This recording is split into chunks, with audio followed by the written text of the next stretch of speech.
I guess I'm recording this tab now. It's showing it's recording down there. I don't know. Hey, hold on. I guess if we're going to do this, then I should do this.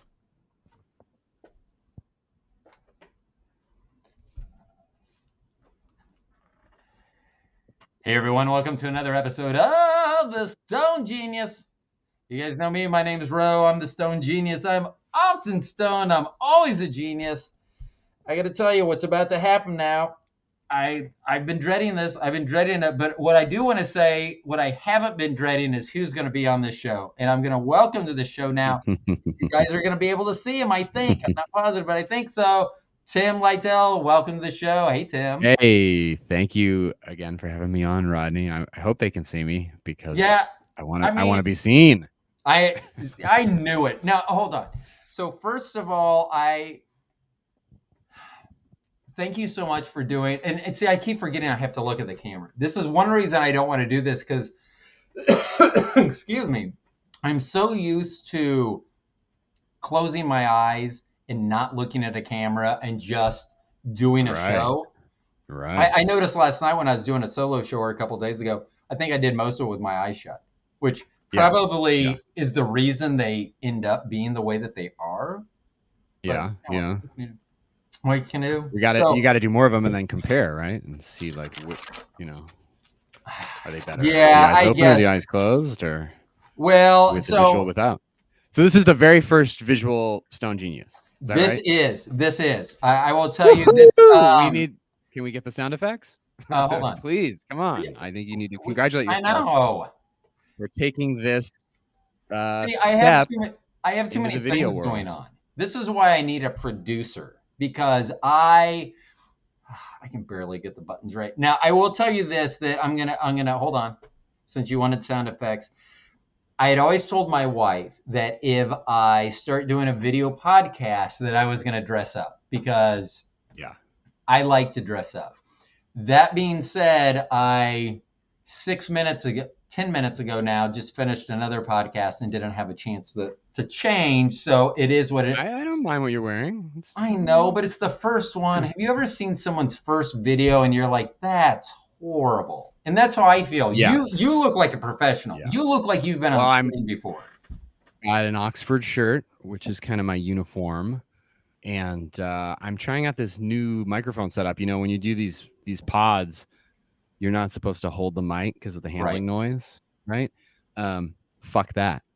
I know. I was noticing that. So we had discussed right before we started that I usually use a boom arm, and so I had to take the microphone off because it just you wouldn't be able to see me, which would have been fine. Hold on. The whole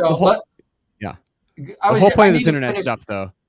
Oh, go. I'm sorry. Go ahead. Let me finish my story because I'll forget on the clothing. So I was going to wear.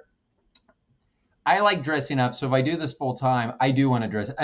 I prefer dressing up. I like it. That being said, I was like, for Tim's first show, I'm going to find a outfit and dress as Manbaby. Here's the note that I wrote. Here's the note I wrote down, Tim. I wrote, if you go around looking for a Manbaby outfit, you quickly develop a reputation, just so you know. So I now have a reputation here in Kansas City that I've been looking for diapers and a binky, I think. I probably shouldn't have called it a binky when I went in looking for it, but I didn't have a more technical term. But I quickly, hold on, there's more to this note. And Bobby has been concerned about my desire to dress like a baby. We both have the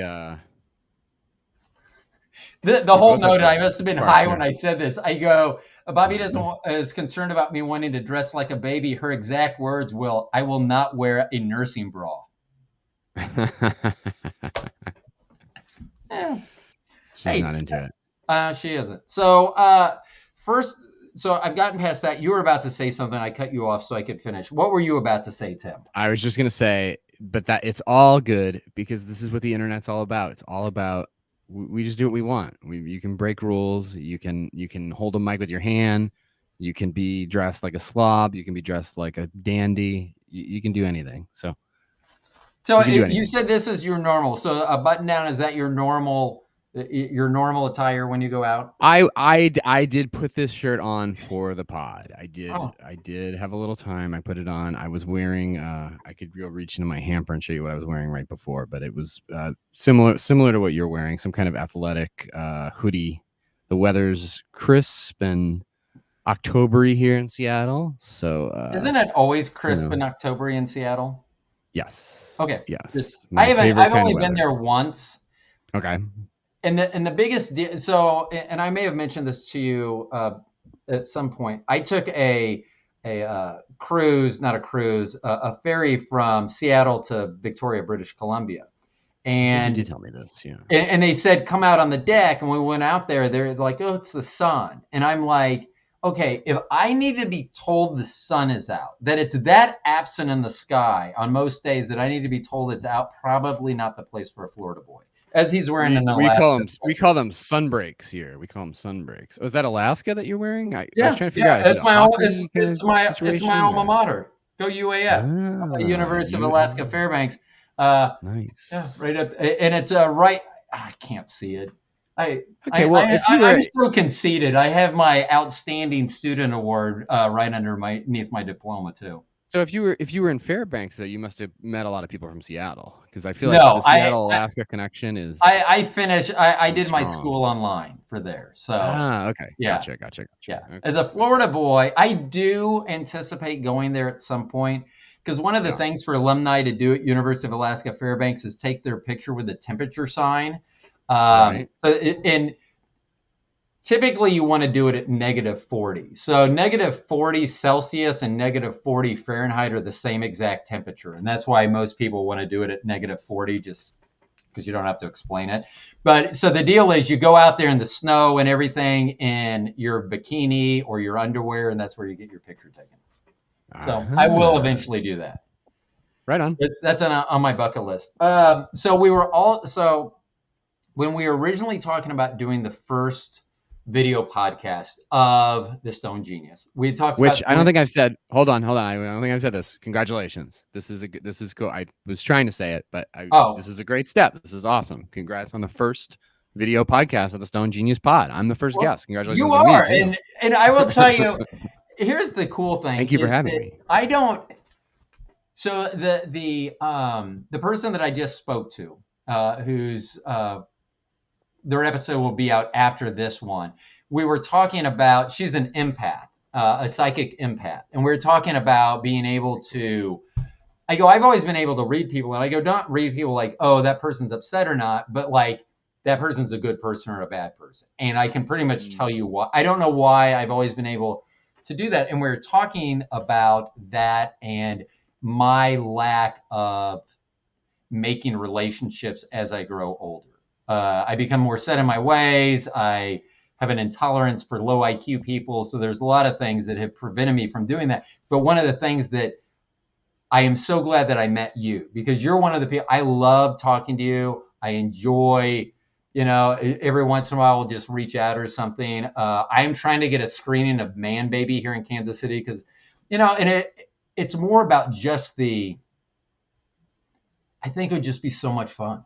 I mean, I just think that it would be so much fun to expose people to do that, and the things that we could tie into it, I think would be awesome. But I actually, because I always going to reference my notes, I wrote on here, podcastguest.com. That's how we met. And then my other note is I didn't think dating services worked, but here we are. That's right. Well, I mean, the internet is where I have met my partners, where I've met some of my best friends. The internet is great. I mean, how do you meet people, right? It's like work or school. And as you get older, you don't have as much fun at work usually, and you don't have school anymore. And so the internet is where it's at, I guess. And as I was just saying, there's no rules. There's no rules on the internet. There's no, you make it up as you go along. You can do whatever you want. You make a podcast. You can make a movie. I want to find the original, because we met through podcastguest.com. They had featured my podcast, and then people are able to show interest. And then generally submit something, a short bio, and then I'll be interested. So, interesting side note, this past Thursday, they featured me again, and I had, I believe, like 41 people, 31, Nice. 40. I had a lot of people I saw sign up. So I went through about half of them, and I've already reached out, but that's how we met. And I think that's amazing because, like you say, the internet allows someone like you and I to virtually meet, but talk and develop a relationship. Connect. Yeah. I mean, connect and develop a relationship where, 10, 15 years ago, that's not possible. Without these online communities that people have built. And so they get a lot of criticism, but I'm there for it. And thankful, also thankful that I met you because it's great to have a supporter of the movie. Great to have somebody who wants to show it in Kansas City, where I don't know how it would get shown there otherwise. So if it happens, that would be great. It would be, like you said, it'd be a blast. I think also for you, connect you with probably there's a pretty large art community in Kansas City, I'm sure, right? And connecting with them for you, I think would be great. For me, it would be great because they would show my movie. I mean, I still hope. There's been a lot of things going on, and the person that I thought was an in, really, they're actually more of an obstruction than they are, I think, an in at this point. So I'll do what I always do, just run an end around and go buy them. I don't. Sure. I always say go to the top, let it trickle down. People when I was in like corporate America, and especially not at the hierarchy, I would always like write a physical letter to the CEO, knowing 100% sure that letter is not going to get to the CEO. They'll have someone read it. But I'd rather them read it and pass it down to someone than have some underling that's opening the mail go, oh, I got this. I can handle this. So, totally. I am so glad that we did not review The Meg 2. Yeah, I'm not that into the Meg movies. I am not. So I thought it looked stupid. Like the first one was stupid, but you could suspend enough belief that you could be like, okay, I can sit here for an hour and a half or however long, and this will just make time go by. Since we decided not to do we were going to do a movie review. You and I were going to watch it together, and then we were going to discuss it as it went along. I had suggested a watch along, which I think maybe if we get the technology dialed in, we can do that in the future. But I will tell you, the Meg 2 would have been a horrible idea. It made me lose brain cells. I seriously don't understand how movies like this get made, because I know that the budget just has to be astronomical, and I don't understand. I mean, it just, I can suspend a little bit of reality, like the John Wick movies. I like that, and as a guy that's basically John Wick's age, I'm pretty sure that me falling down is going to put me out of commission, much less what he takes. But I can suspend that disbelief. But man, The Meg 2 is a horrible movie. So here are my actual notes from the movie. Oh my God, this is awful. And then I wrote I'd pick Shark Side of the Moon 1,000,000 times over this. And then I wrote, because Manbaby doesn't have any sharks. So I wanted to compare apples to apples, and I didn't feel like having comparing the Manbaby to a shark movie. I needed to do shark to shark. So I said that I would pick Shark Side of the Moon 1,000,000 times, because at least Shark Side knows exactly what it is. Yeah. The Meg, I think, is like I think the Meg is like a Chinese. It's like a Chinese co-production, if I'm not mistaken. Yeah, I'm looking here at the IMDb. I would agree with that because of there just seemed to be some like references to mainland China that just seem like which is that's kind of an interesting thing, I've been watching, so I'm COVID positive right now. I'm coming out of it. I'm still positive, but I feel fine. I'm a little more phlegmy than I usually am. Okay. I know. So I've been watching a lot of movies. So none of the ones that we talked about. Which one? What movies have you enjoyed the most so far? I haven't enjoyed any of them, but Oh, what I've really gotten, I've been watching a lot of Burt Reynolds, a lot of old Burt Reynolds movies on Tubi, and what was the one with the stripper when he's all oiled up and wearing cowboy boots and a leather vest? Striptease. Yeah. More. No, I did not Showgirl. watch that. Or was it No. Striptease? Yeah, Striptease. Yeah. Showgirls is very different movie, directed by Paul Verhoeven, starring Elizabeth Berkley from. I mean, I always Saved by think the I Bell know a lot about series. movies, but then you just like now that you say that, I'm like, oh yeah, that's right. Yeah. I mean, I can confirm that what you're saying is correct. I just didn't have the knowledge to say it before you did. So you're welcome. Yeah, I'm not as good. I have friends who are much more autistic, I guess, about like movie facts and years and that sort of thing. I definitely need IMDb to help, but I think when I was younger, I had a pretty good, like I could do like the Oscar winners for like, I think from like 53 to like 88 or something. Because I had a world almanac, and so like I think I had that memorized, but now I mean my brain's shot. I couldn't do any of that anymore. I listened to you on someone else's podcast, and you were talking about that. I mean, yeah, and I think you were on there as a specialist for the Academy Awards. It was around the time of the Academy Awards, but yeah, it was amazing that he would throw out a year and you'd like know that. I mean, I think a lot of that I had prepared too, because of course, like I was telling you, that was kind of a bit. Like we were trying to do this bit where it was like I was a I don't know what that bit was. I don't think it worked, but but I do know a lot about the Oscars. Was he in on the bit? I am obsessed with the Oscars. He was in on the bit. Yeah, he was in on the bit. Okay. I wasn't fucking with him, but I wanted him to act like he was being fucked with.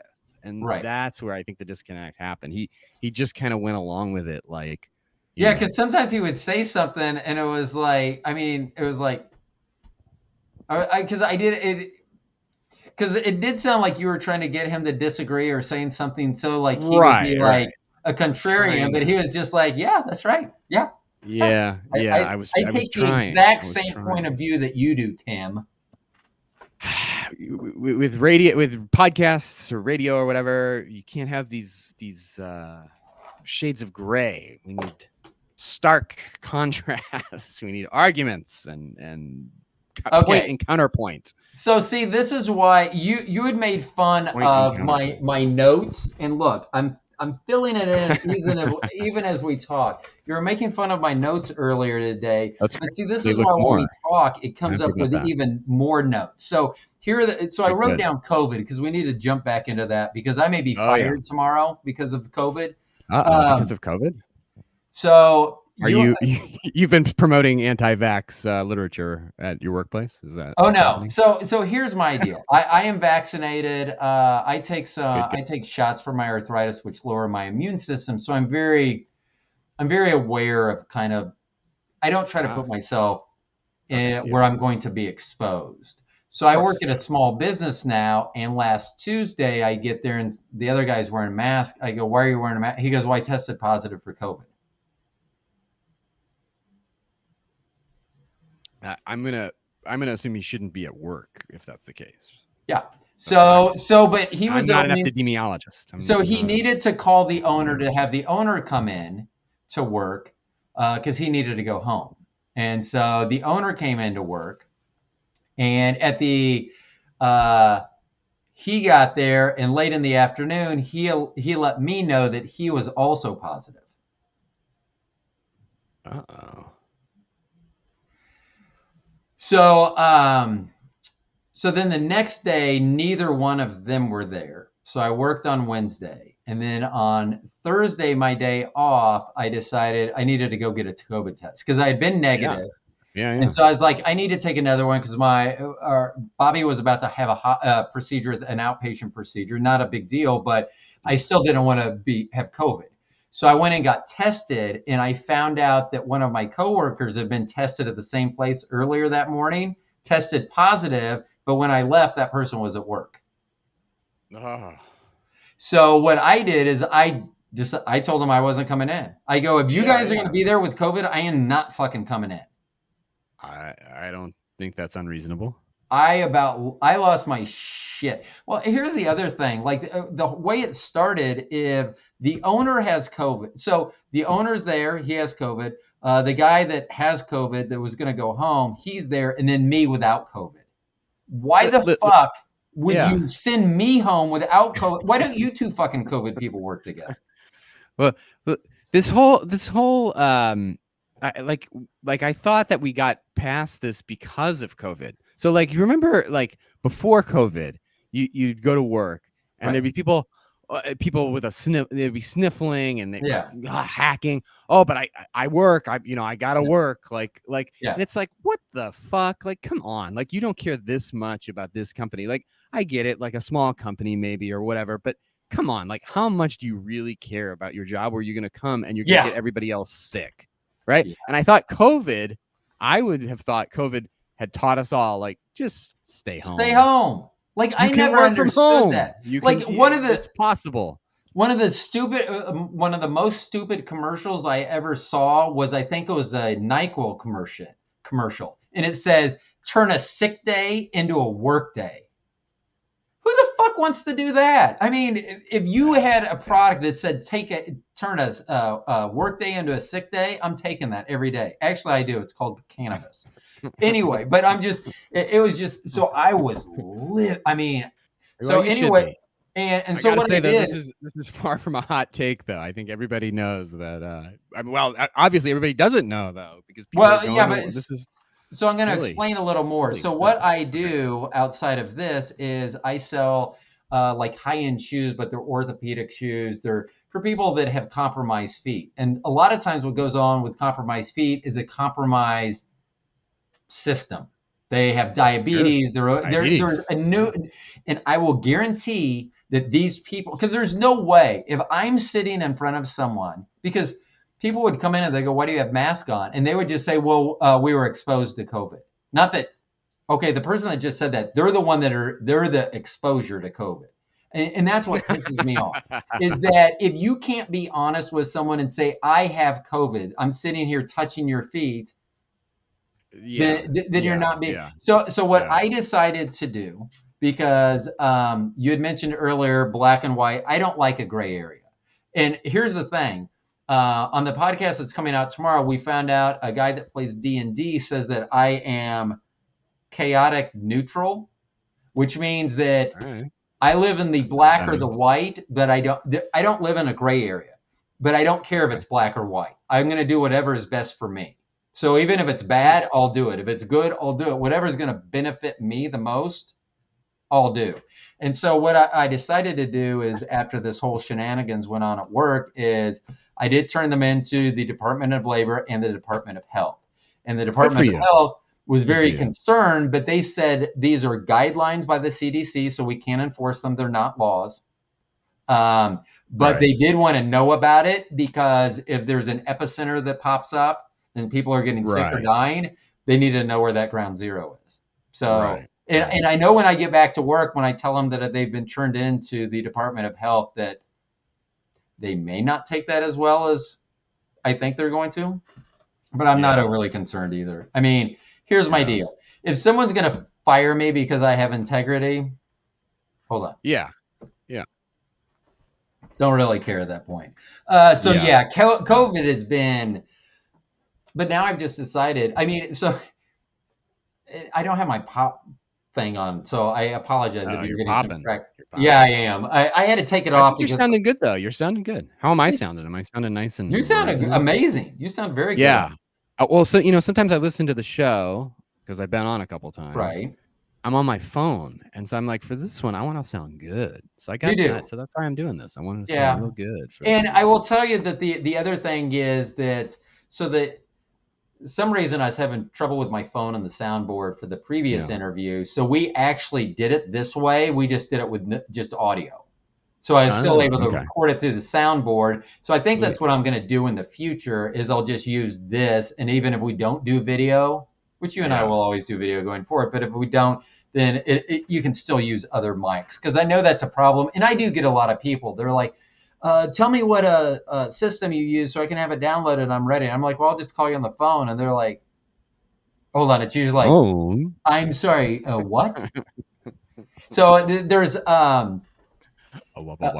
yeah. So there's a guest, Antonio Centeno. He has a YouTube channel called Real Men, Real Style, and it's about style and things. And he has, I think, 3.5, 4 million followers. And he was on the show. And the first time he was on the show, he was just baffled that I didn't have. He goes, you're not using any video? I go, no, I'm not.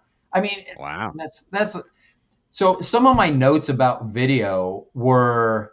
Hold on, I gotta finish on a line of thought. So the whole COVID thing, I'm talking to a guy about COVID. I go off on it last night because, like I say, I don't give a shit if you're vaccinated, unvaccinated, whatever, but at least care about your fellow man. Yeah. And I mean, so it is what it is. But so you were talking earlier about being on many podcasts. Have you ever just walked off a podcast, stopped, hit end, just been? So that happened on my podcast last night. So at the 2-hour bar. Right. Just now you just froze. That was hilarious. You were doing the froze thing and you froze. You're back. You're back. I don't know. My internet. Am I back? Yeah. You're back. So, but yeah, I had someone hang up on me last night. Now, granted, we were 2 hours. Shit. Yeah. So I actually. Who were they? What? That's kind of cool. Like, I think that's a notch on the belt. Well, and here's the thing. I always say, just prove it. Like, if I say I'm better than you at something, then all you have to do is say, no, you're not. Just have an argument. You don't have to just say, no, you're not. That doesn't work for me. I'm too. So anyway, this person they said something about me, and they said that they had said what their IQ was, which was a few points higher than mine, which I don't give a shit. My thing is, I don't see it.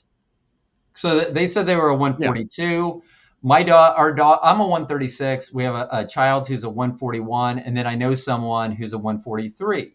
And so I just said, I don't see you being 142. And I go, but I don't know you that well on the outside. I don't know how your mind works and everything. I go, but sure. I just don't see it. And he goes, so you really think you're smarter than me? And without missing a beat, I goes, yeah.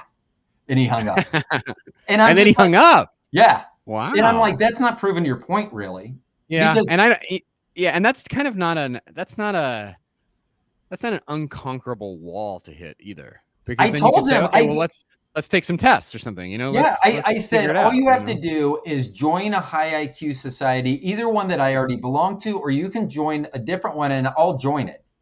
Because if you're I don't have a problem with that. I don't have a problem. Yeah. And it was just funny because, and they were not happy. Now, granted, they were calling me conceited a lot up until that point too. So, which I have a kind of similar situation. I have a similar story. I recently had a sales call because, my job, I'm a small business. I do videos for people, videos for small business. This is like small business. I wouldn't really call them a small business, more like a startup, and had done some work for them in the past. And the guy was pretty hard to communicate with. English is not his first language, right? Mm-hmm. But not a problem. Like, did the work for him. It was not fun working for him, but it wasn't like awful. It was like fine working for this guy. And had some work for me. We were discussing pricing, and he kind of like mocked my pricing structure, I guess. Like he didn't understand it. Right. And so I explained the options, and I explained the options one time, and he kind of mocked it and then asked for clarification. So I clarified, and I in total, transparency of myself, I probably should have been a little bit more transparent about my pricing process. There were legitimate questions he had. Right. And so I could have done a better job communicating. Like, that's something you got to learn as a business person, I guess. Right. You got to learn how to communicate good. And sometimes. Well, yeah, because I think a lot of people forget that communicating also means being understood. I mean, as long as it doesn't matter the words that are coming out of your mouth if they're not being understood. Yeah. So we're talking, and I clarify not once, not twice, but thrice. I clarified 3 times with this gentleman and his partner, and I got this vibe, that he was trying to talk me into a different price, and so I ended the call. That's all I could do. I wanted the job. I need the money right now. I'm looking for work. Right. And it felt kind of bad, but it also felt kind of good because I was like, I'm not going to like lower my price just because you don't understand where I'm coming from. Right. And so, so I literally just hung up. Like I said, the meeting's over. Boom. Yeah. Well, and I think that a lot of people forget in your type of industry, which is the same because I did photography for a while, that they are not paying us for the job that we're doing. They're paying us for the experience that got us to the job that they're hiring us for. And I think they forget that. Absolutely. People forget about the art of making a video, and they forget that you can't just say like, it's $42 an hour and it's going to take me 6 hours and that's exactly how much this costs, because that's not actually what it costs sometimes when there's ideation and there's creativity and there's that special Tim Lightell shine that I'm going to give you. Right. And that's, how do you quantify that, Well, and I think a lot of people don't realize the setup that's involved. Like I'll use our youngest when they were having homecoming, they were having something and they were going with a whole bunch of their classmates. They were going to the dance. And so they were all dressed up and they wanted to do it at a park. And I had said, first of all, I said, well, that's not a good idea because it was like a Saturday on like a spring day. So you're going to have a lot of background going on because it's a park. But they wanted to have it at the park. And then I was like, well, we need to bring like a sunscreen and stuff, like a diffuser, and we need to bring some certain things because the sun's going to be up and you're going to have harsh. No, I don't. That's embarrassing. I don't want to bring that. No. So then when we get there, the complaints are, well, all this stuff's going on in the background. Like wherever they wanted to have pictures, there's stuff going on in the background. Or, it was, I wish we had a diffuser because of all, why are you making us stand in the shade? I want to be over. Well, you can't be over there because the shadows are too harsh. If I had a diffuser, this wouldn't be and they forget that it's not just about tape. A lot of people, like in the photography, think it's only about that 1 hour that you're there taking pictures and that direction you're giving to them. Not everything that you did prior to get you to that point. Absolutely. Yeah. Absolutely. So, and I commend you. I love. Now, did you see and I'm sure you did because you're a movie buff, the Jack Reachers with Tom Cruise? I am familiar with Jack Reacher, but I have not watched the Jack Reacher movies. Oh, okay. So, and I'm giggling because when I think of Jack Reacher, there's only one thing I think about, and maybe you'll giggle at this, maybe you won't, but I think of the word Jack Reach Around. Yes, that's exactly. See, this is why I like you so much. I knew that's where you were going. I mean, how could you not? So a friend of mine, we used to, back when movies used to be in paper, in the newspaper, we used to try to take every mainline mainline movie title and actor and turn them into some sort of porn like that. So that would be Jack Reach Around. And that would be a perfect porn name, by the way. I think so. Yeah. So in the movie Jack Reacher with Tom Cruise, I think it was the original one, there's a point where this guy kidnaps someone and he calls Tom Cruise because he wants to tell him the demands and everything. And Tom Cruise hangs up on him multiple times. And the guy gets so pissed. But that's how you take control of a situation. And sometimes that's what you have to do, even in business, that you have to, because my feeling is that person, even if they would have come to your price, they would have ended up being more headache than what maybe you would have. I mean, yeah. Sometimes I see, so. There's someone that I work with that they keep saying that they have a hearing deficiency, not like hearing aid, just processing information. Yeah. And so they'll want me to repeat things 2 or 3 times, which I used to do, and I refuse to do it now. And I apologize, but I don't have that kind of time. If you can't hear, I'm saying it, and it's not on me to make. You got a boundary. Yeah. You've got a boundary. So I am a dick about it, but I have no problem cutting people off. From the other end of that, I feel like I've done that a lot in my life where, like I have just like walked away from things. I just quit things without giving an explanation. And I feel like in some aspects of life that can be a negative thing, but it is a positive thing to keep a boundary and to kind of know like, okay, I'm just not going to do that. And, it's probably kept me away from some very good things in life, but it's also probably kept me away from some really bad things, probably, So I would agree with that. I mean, I've never had a trouble saying no to anything. I mean, I'm trying to think. My wife's the only thing I can't say no to. Hold on. Hey-oh. Look, I even wrote in here in big letters, video. She says no to the video. I think that would be a great, no, it's forwards on my end, at least. It might be backwards in the recording, but I think that would be a great, your hand-drawn kind of titles there. I think would be like this, me holding it up in front of the camera. yeah. Or like pictures of that. I love a like lo-fi aesthetic kind of thing. And I think that'd be really cool to like, just like your hand-drawn thing up in front of the camera. And then it's like and then the music comes. I don't know. That's how I always thought if I did a video podcast, because I do a lot of solo shows, that I would just have, instead of like graphics, I would literally just have like and hold them up. Yeah, I mean, I love that. And then the alien or whatever. Oh yeah, I need to read. You told me the story of the alien, right? That's an artist friend. Well, it was actually our oldest daughter drew that for me one day, and it's probably I was watching Ancient Aliens probably in the background and smoking a joint. I love that guy. And I made a little cartoon out of that guy. You did? Have you seen that on Instagram? I have not. Oh my God, you should check that out because I made a little teaser for my very first appearance on this show. I made a little teaser and I made that little alien's mouth move with your voice. Yes. So I was going to ask you, how did you do that? Is that like I used a little thing called it's a program in Adobe called Character Animator. It's real easy. We could do it for you and have that be your opening all the time.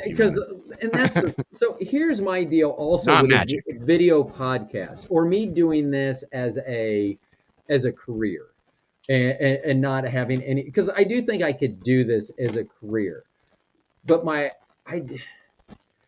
am so deficient at many things, or not deficient. I'm just not best at. I always believe in having the best.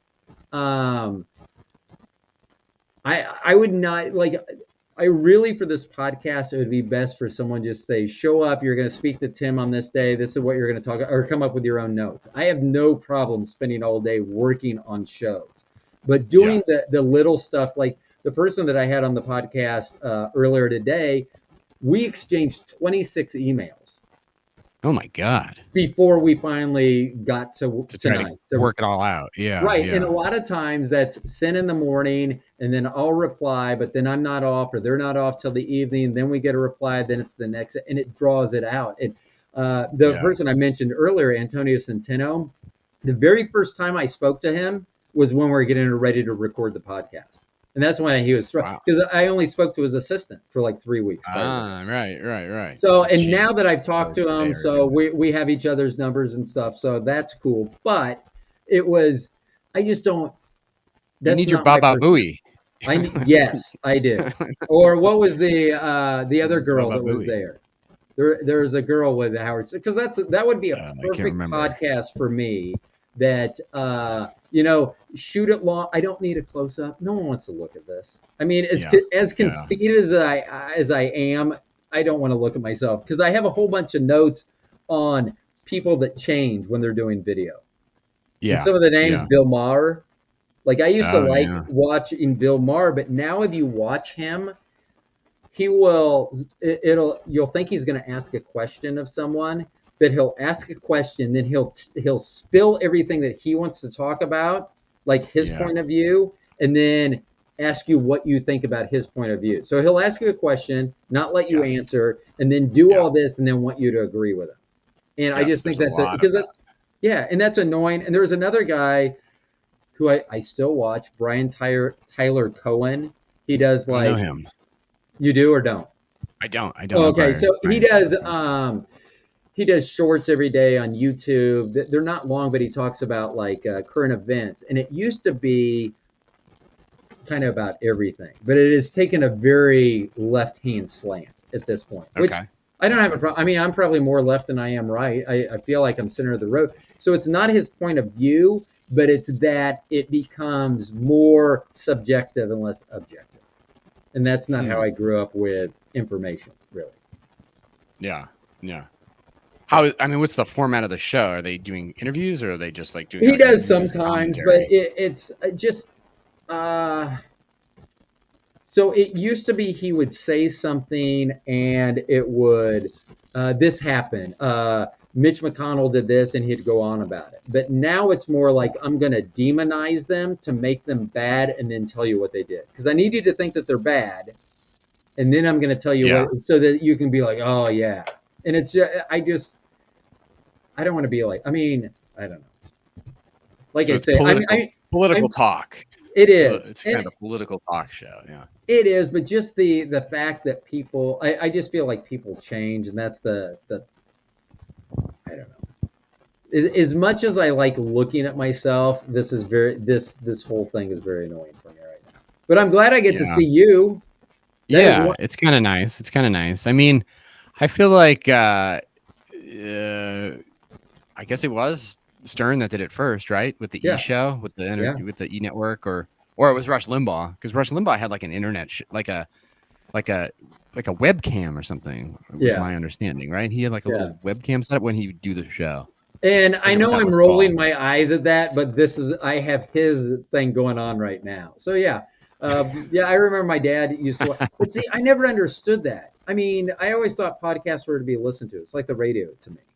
I mean, I do like the video. The video portion I like is because you and I, if we had, this was a funny 20 seconds to 30 seconds, we could take that clip and then I could show it, which is much better than just audio. Yeah, totally.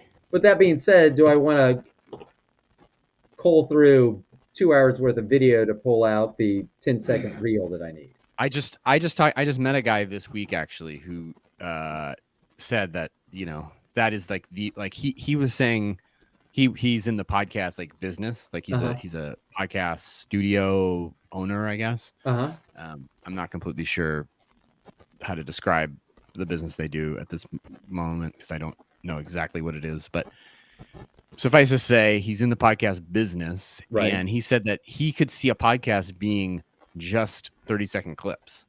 Like there's no need to like do a podcast anymore. He's like somebody could just do like, you could just get a bunch of really good, sound bites and get popular with that, And I was like, that's an interesting idea, And I've seen there's something on something said, I think it's if you upload it to YouTube, you can take a long form conversation video and it will give you a full week's worth of content. Like the AI will break it up and make short video and stuff for you. And that's just, that's a content strategy people have been doing for the last 5-6 years, maybe longer, 8 years, 9 years. Yeah. And which is, so here's the deal. When I took photographs, it was probably because I was a lazy photographer. But when you grew up shooting with film is just very different. You have one shot at it. So that's, you got to make sure it has my lighting, with a digital camera, I can go out and take 60 photos. I mean, with, what is it? My old Nikon Z6, I was shooting at 16 frames a second. So I could hold that down for 5 seconds. I have 80 photos that I can cull through. And then I can delete 79 and I got a great picture. So I didn't do a lot of editing. Because I just enjoyed taking the photo, and this is the photo that I have. This is what I came with. This is exactly what happened when I pushed the shutter. I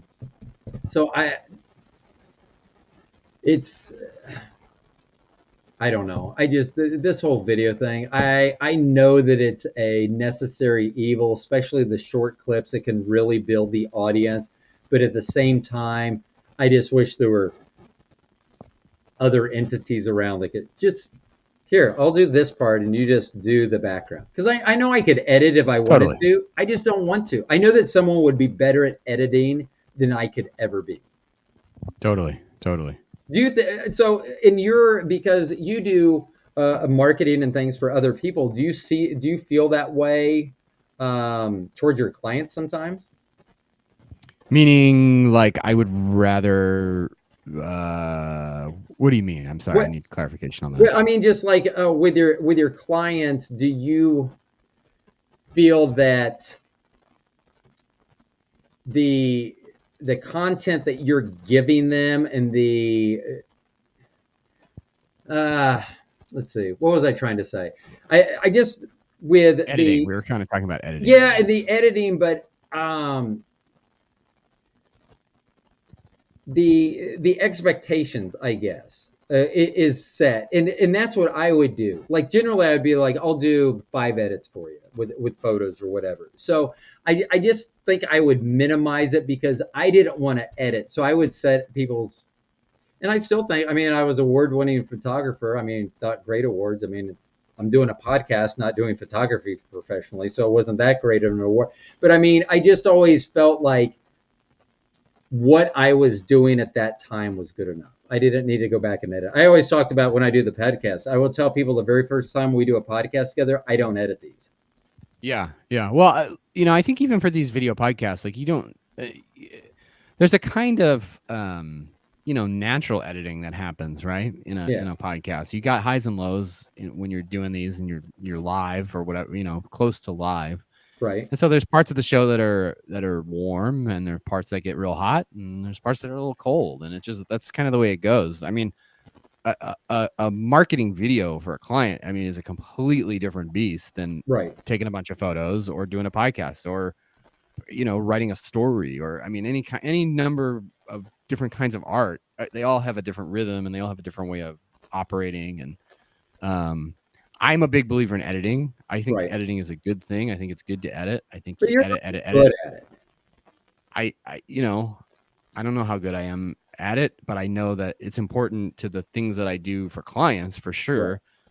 Now if I'm gonna, like, you know, I don't know, give a talk or some, you know, I don't know, like a podcast is kind of like a talk, or it's a conversation, you know. Yeah. I am editing. Like, we're all editing. I mean, I'm editing in my head, but I'm editing in my head, and I'm doing it on the fly, and I'm, you know, and some things are slipping through, and some things aren't, you know, exemplary, but, you know, and I think you mentioned this earlier today, kind of that perfectionist. If you do something, you want it to be good. Yeah. You want it to be, you know, I'm the same way, right?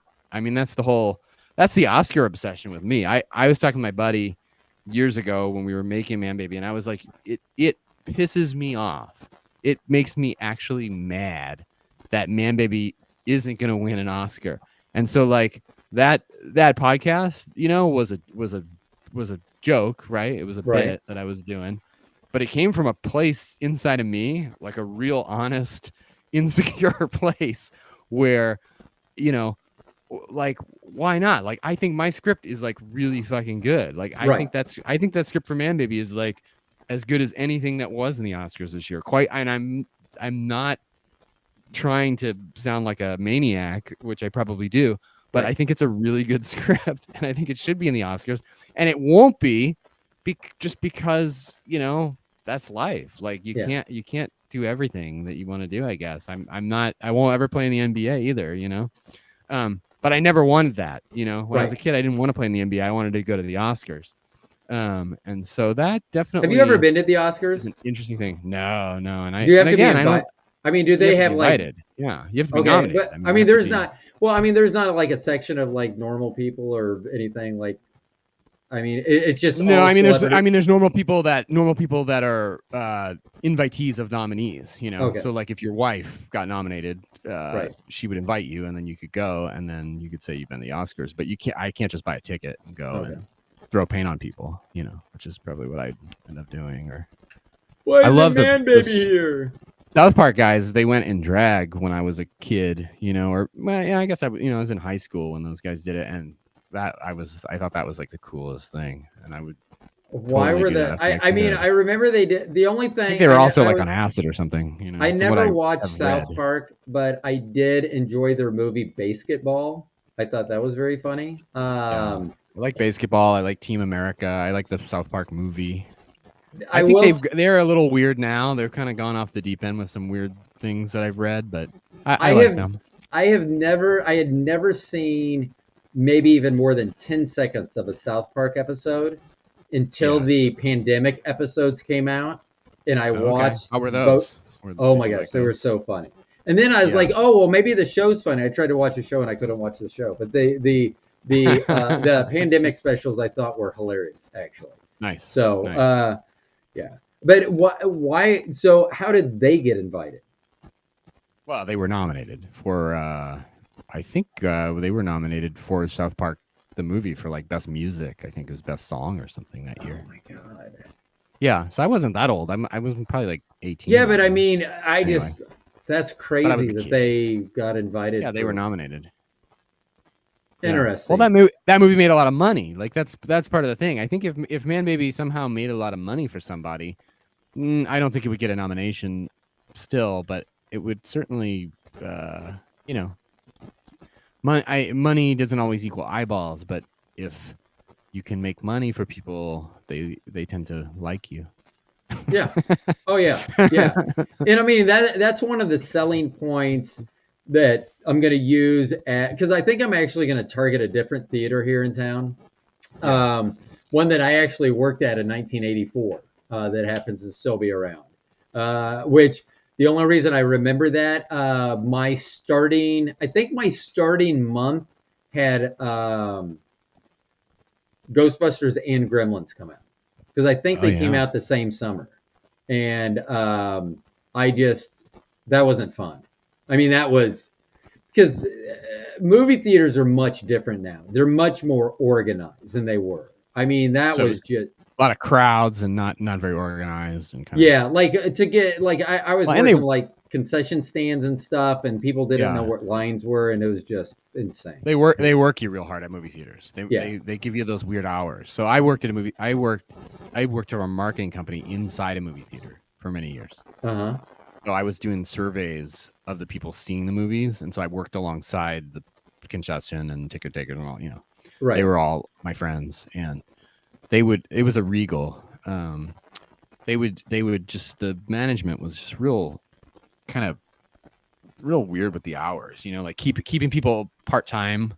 You know, but like but making you work these weird like weird shifts. So it's like you're working like 28 hours a week or some, like some weird kind of thing that like keeps you in poverty, but like you're still working your ass off. You don't work enough to get benefits or get good money. Yeah. Very much aware of those. Yeah. So the feeling. And so I luckily I was not doing that job. I was, doing another job, which was a better compensation. But that company was a real joke too. And I can't publicly go into it, but, well, I will tell you that the theater that I'm going to target now, because I actually think it may be a better location because of the entrance. Because my selling point to them is going to be that it's an event. That this is going to be an event that you've been looking for something, even probably pre-pandemic, but definitely since the pandemic, you've probably been looking for something that might be just different, set you apart. And this theater is 3 screens as opposed to a huge multiplex. So we do have a few of those here in Kansas City and things. So I do think they show some art films on some of their screens and stuff. So I think that it could just be. I think that my selling point would be do this for the event, and then what happens at the event is going to surprise you. Because I think that I'll be able to sell that. I mean, that's how I sold Bobby on myself. I mean, I sold her on the possibilities that I am, not who I actually was. Or, hey, this is it, and do with it what you. This is I want them to be that, because I've told you before, I don't know anything about movies, and one of the nice things about being disconnected a lot of times from reality is, and this worked great when I was a consultant, is you can throw out a lot of ideas and they may or may not work and you don't really care. You just have multiple ideas and let's try them. Something hopefully is going to work here. And so I have a lot of ideas, and like I told you a couple of them, and some of them I think you were like, yeah, that sounds good. And other ones, I think there may have been a hesitation like, maybe Manbaby will go another, but I don't know. I mean, I was thinking, I just think it would be an event. And I do think that if you put a red carpet, and you had photographer, I mean, I think that you sell it as an event and then people get blown away. Because I've said this from day one, you know this. I'm so happy that you're the person that you are, because I've enjoyed talking to you since watching the movie. But when I watched the movie, it very much made me want to know more from you, because I said this very early on, and I know you can't, but if you had the ability to go just like a screening and talk to people and answer, I mean, they would appreciate it so much more, because when you go into it dry, you, like you say, you think it's going one direction, and people may, when it changes directions, it may be, I think having a roadmap for them, even if it's a post-watching it roadmap by talking to you or listening to, makes a great difference. Which, like I said, I've watched it multiple times now. I think we might have talked about this. You know, that was always kind of an idea for the movie. And the movie we're talking about for the listeners is, of course, Manbaby. Manbaby. One of my original ideas for Manbaby was because I think you're aware of the fake Tim Lightell, right? And I really did, pre-pandemic want to do like a road show where we played the movie, and then we had fake Tim Lightell, and we had Asa. Maybe I think Sid was, maybe not so into this. Maybe she was. I can't remember. But Asa was into it, but as long as he had some stipulations, of course.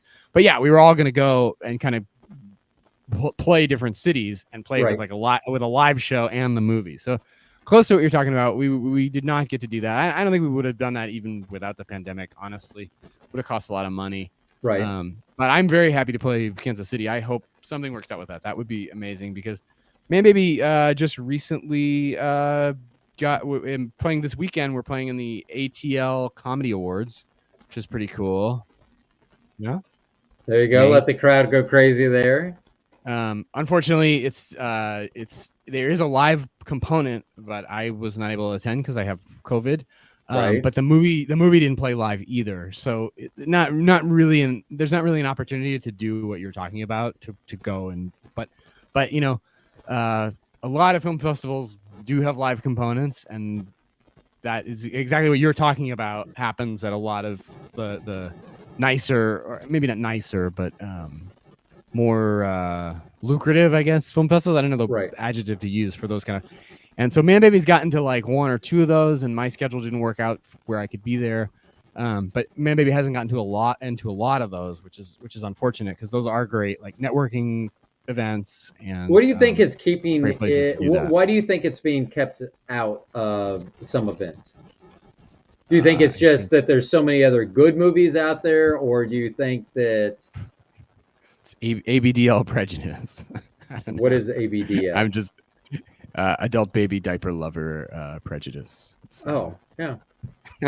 Adult baby diaper lover prejudice. ABDL, yeah. So now I got not prejudice. No, I do not believe that. ABDL. I need to do ABDL near me, or maybe I shouldn't do ABDL near me. Maybe I don't want to Google that on my phone, because I haven't been. Like I said, maybe not.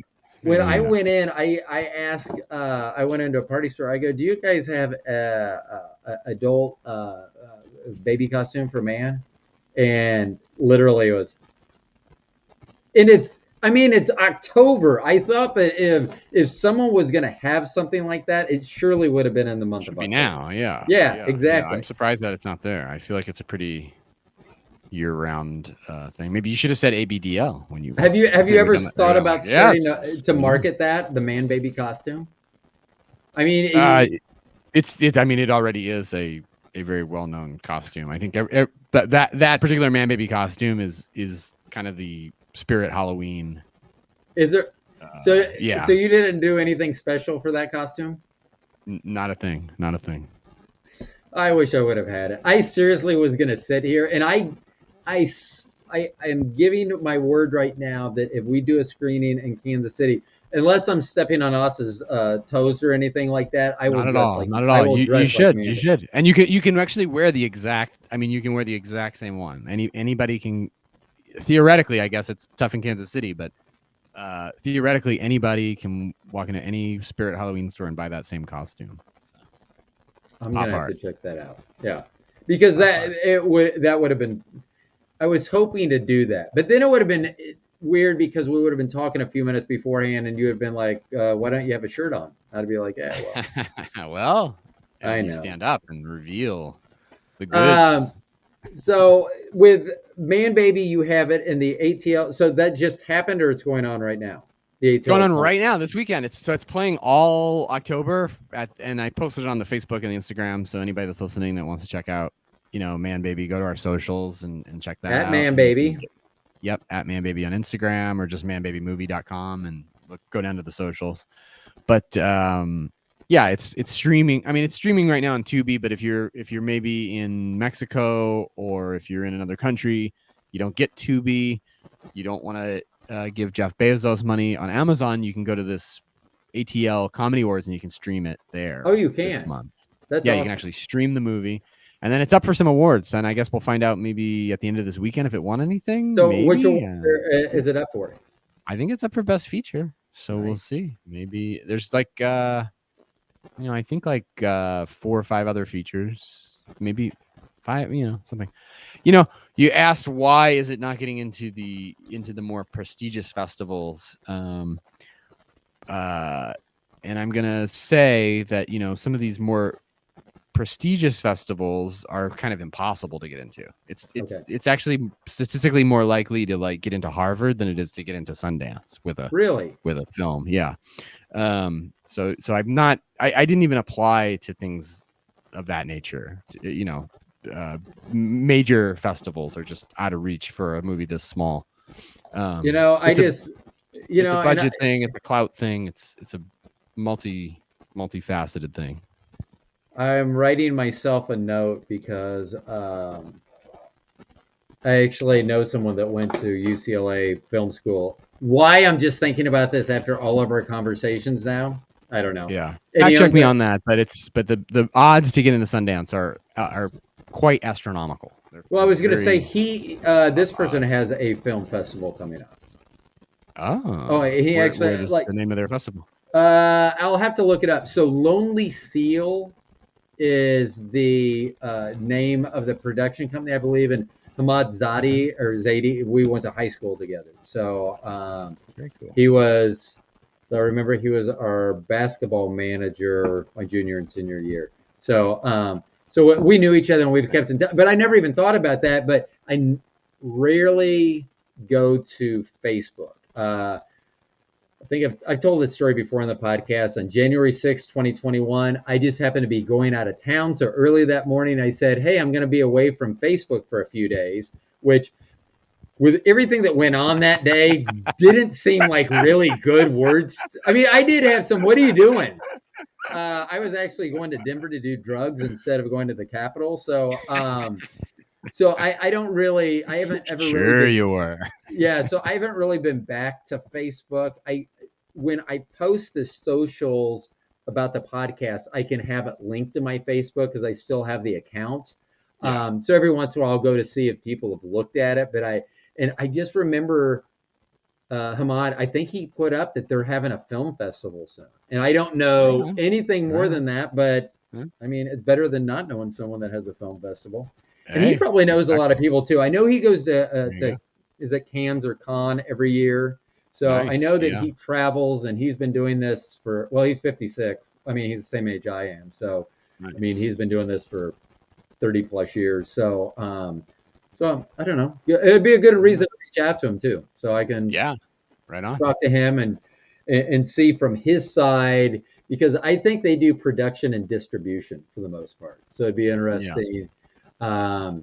and I think that's why he's at the film festivals he goes to. It's movies that they're putting out, not movies that he actually made or had something to do with. I think. I don't know for sure. Yeah. A lot of festivals are, you know, theoretically, like a festival is supposed to be a way that where a distributor will see it and then want to distribute it from the festival. Right. In practice, a lot of festivals are showing movies that already have distribution. Usually, good festivals, will mostly have movies that already have distributors, and that's why. Because I do remember. I mean, it used to be like you would hear something about a movie going to Sundance and then being purchased at Sundance. Yeah, and you don't really hear that much. I mean, until you mentioned that, I never. Yeah, that doesn't really happen very much anymore. Usually, if something's in Sundance, it's because of those astronomical odds. It's usually pretty good, and usually people want to see it, and so it's already, got distribution. It's already got deals behind it and that kind of thing. Well, let me ask you, because I was just thinking about, I would think that a movie festival would be more about finding movies that you were not aware of. So that leads me to this question. What was the last movie that you watched that surprised you?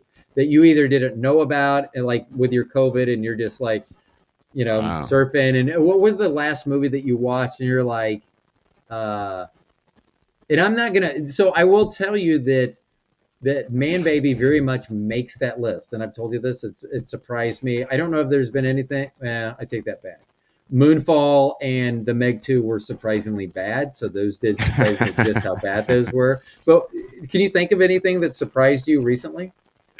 Surprisingly, I can't. Surprisingly, I can't. And I'll tell you why, because I see a lot of movies and I'm not, that impressed with them. What's the biggest movie that's let you down then? Oh gosh, some recent disappointments, I guess. Yeah. I'm trying to think.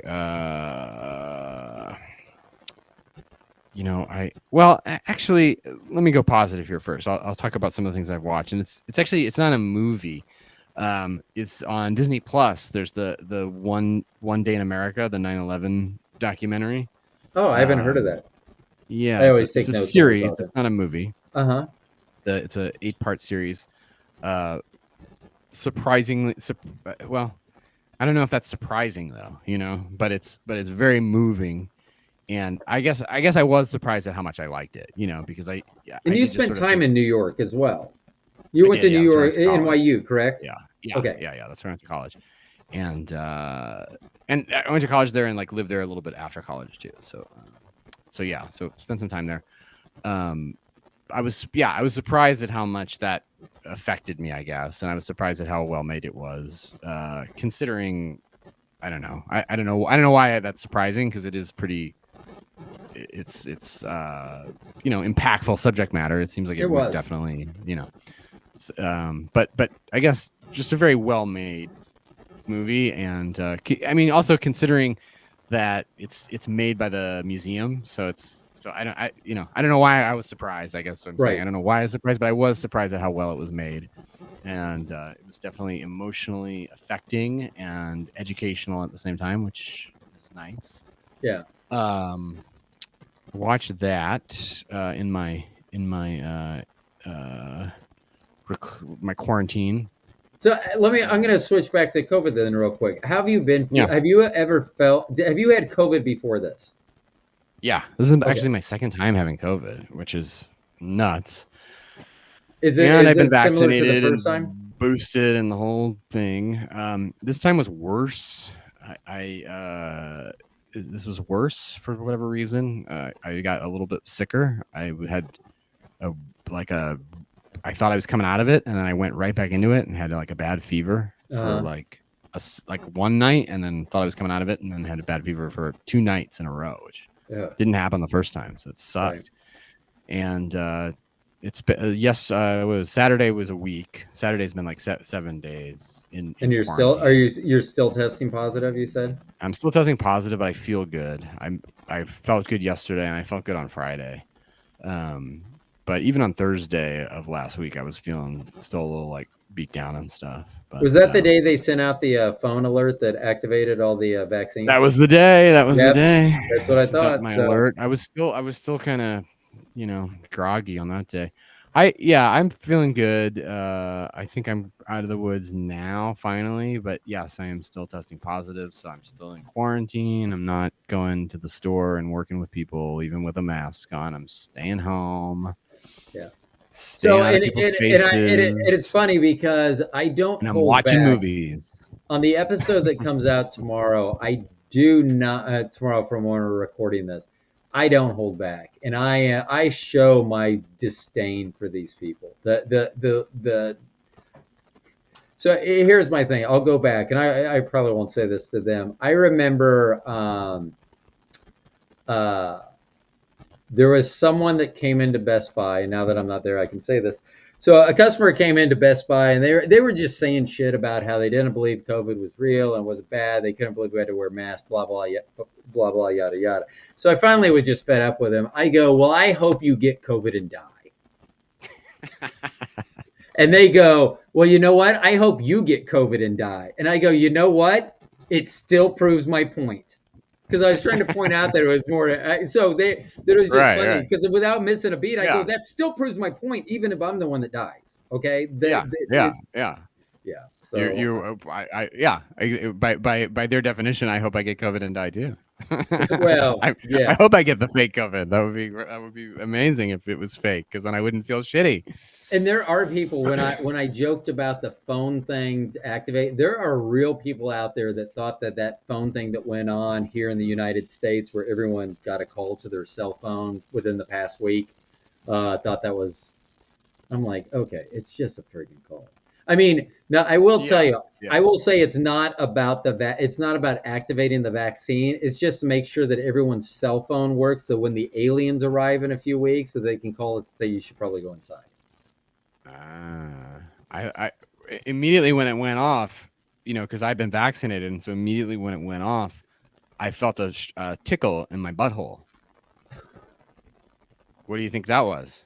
I think something happened. I think there's something going on. Well, I've been vaccinated. So let me off, and I had a tickle in my anus. Okay, so let me ask this, because it goes back to like when people were like, oh, my VCR doesn't work, and you'd ask, is it plugged in? You weren't like putting your phone in your butthole. You weren't using it as a prison purse or anything, were you? I was not at the time. Because that could have been. I remember when I used to have a pager, it would go off, and I would be like, "What the fuck?" And I'd be like, "Oh, I had it on vibrate." So do you get the phantom vibrate in your? You ever get that in your thigh? No. I get that, and that I did. I actually did not get a tickle in my anus when the president's warning went off or whatever that was. But I do sometimes get a weird tickle in like it's like a phantom, like I want to have a phone call, and maybe it's because I'm lonely. I don't know what this is, but it's like a spasm, and I'm like, oh, my phone's vibrating. No, nobody's calling, nobody's texting, and I've seen this online. Other people get this. This is not just me. I've never even heard of this before. Yeah, it's because I'm addicted, to the dopamine of getting a notification, I guess. Man, it happens. It happens to me. If my phone disappeared, I would not miss it. I mean, literally, I'm like, that's fantastic. Yeah, I wish I could be that way. But sometimes I try. I put it away, and I'll go take a couple hours walk. I'll leave it at home or whatever. I do that kind of thing, but it's tough. And then the phantom ring happens. So here's the thing that I found was very interesting a few weeks ago. I went to lunch at Chipotle, and it was like lunchtime, so they were busy, and I forgot my phone. I left the house or work without my phone. I'd left it at work or whatever. And I walk in, and there's 20 people in line. And I try, for most cases, I try to still open doors for people, because not too many people do that. It sets you apart from others. So I'd opened a door for a woman, and she said, thanks. But then when we went in, she goes, you can go ahead of me. Like it would have made any difference. There's 20 people in line. But I had forgotten my phone, and they have this rail that goes, and I would assume at least the Chipotle's here in Kansas City look the same. There's this wood rail, and everyone was leaning there doing this on their phone. Mm-hmm. for 20 minutes. The only smart one, and I kind of enjoyed that they were on their phone because otherwise they would have turned to talk to me. So I didn't mind. But the only smart one there was the girl behind me because after about 2 minutes, she walked past everyone and went and picked up her food and left. So she ordered it online. So all these other people are waiting in line, like scrolling through reels or whatever, which I do. I'm not saying, but it was just I get to watch all this because I didn't have my phone, so I didn't have any. I'm just watching people, and they have all they had just they're just waiting, and they could have ordered online. Yeah. And actually, when she walked out, I gave her a thumbs up, and she's probably like, "Why give me a thumbs up? Why not do it?" But I literally had forgotten my phone at that point. But it was just I love to scroll through my phone. I have actually, the guy that hung up on me in the interview was a guy that I'd made mad at one point because he did send me like 5, 10, 15, 20 reels a day. Wow. And these were all dick reels? Are they? No, I'm not saying that they weren't some of them may have been funny. Some of them may have taken his flat earth, we've never been to the moon, all these different like things that he has. So yeah, it's just Wait, is that real? He's a flat earther or well, he says he isn't now. So he said he would just say that because he wanted to push my buttons. But here's my thing. I don't allow people to push my buttons because like literally if someone went on and kept talking about flat earth and I wanted to move on and they didn't, I would just disconnect this. I'm not gonna listen to, and that's fine. I'm not saying you can't have that point of view. I'm just saying the earth's not flat. At least in my simulation, the earth is not flat.